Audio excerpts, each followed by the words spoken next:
space station crew from our...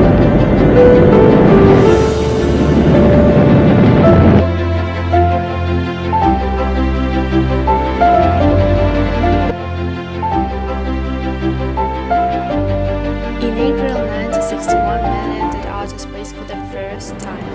What are your feelings about this significant event? It is, of course, above all a sense of pride for our motherland.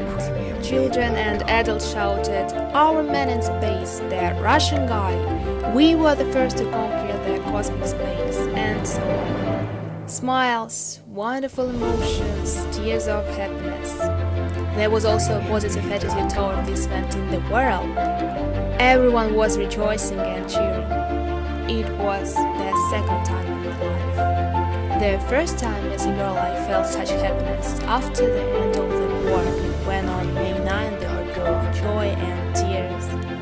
The joy was extraordinary, but there were tears of sorrow.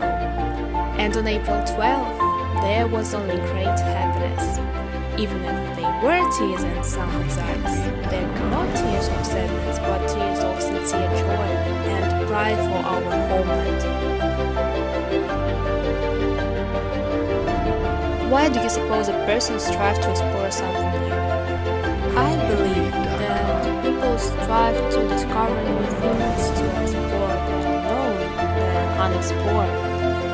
And this is important for them because interest and desire to explore something unfamiliar characterize mankind.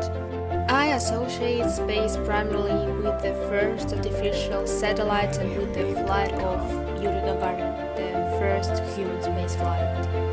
But beyond that, I associate space with a huge country, the Soviet Union, and with the people of that country who made it possible for Yuri Gagarin to be the first man to enter outer space.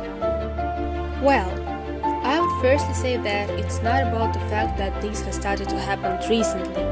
I think that the number of well-written cities has begun gradually increasing since 1944 when the movement began, which has been going on with a certain regularity until today.